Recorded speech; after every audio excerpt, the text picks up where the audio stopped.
Stephen, great to have you on the show. Start off with your own initial reaction to this devaluation decision and whether you think it's a one-off by the Chinese central bank, or perhaps this is a structural change where the currency would move towards a free market regime.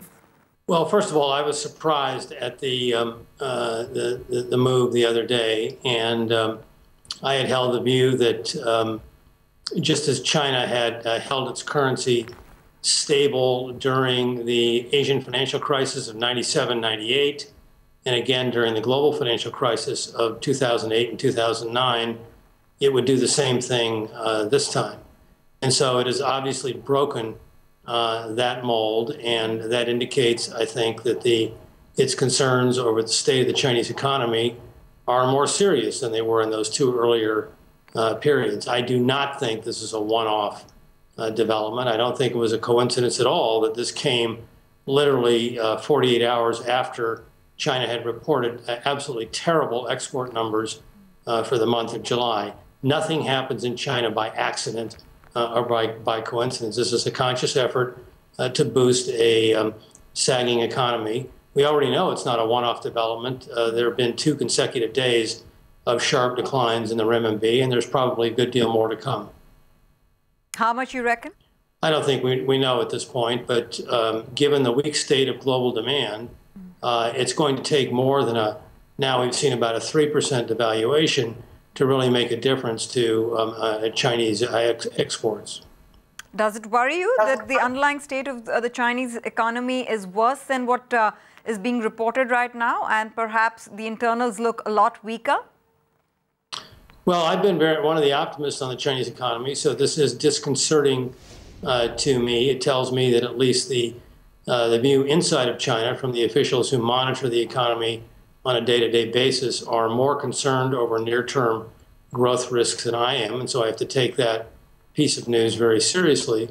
And then secondly, the volatility, the instability in financial markets around the world is also worrisome and threatens to complicate an already difficult global economic climate. How much of this devaluation development, Stephen, do you see as an economic stimulus, to boost exports, and how much of it is perhaps a more political angle where, the Chinese government is pushing for, the yuan to become the 5th global reserve currency? Look, I think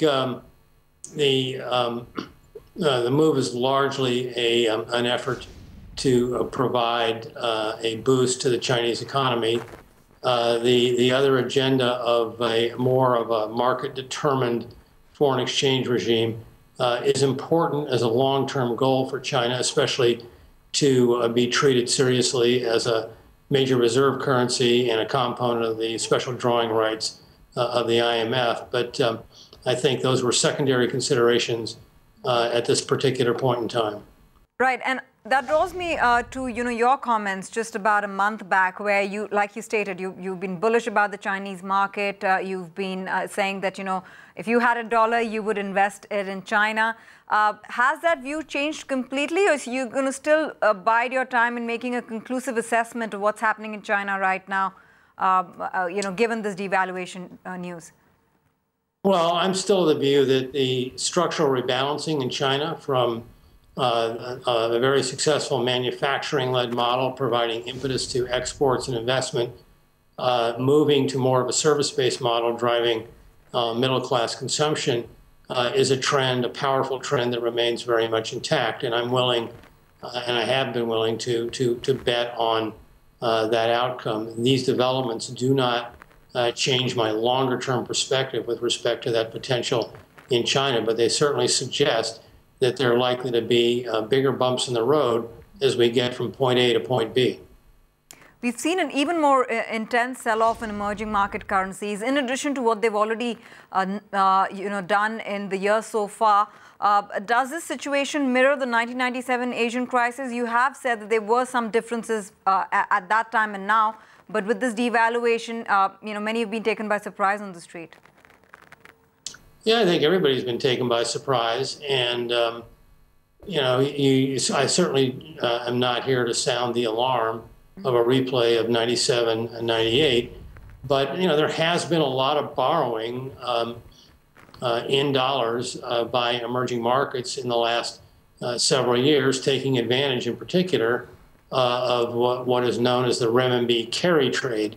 And that trade only works if the renminbi is on a path of appreciation. So the depreciation that's now evident really brings that trade to an end.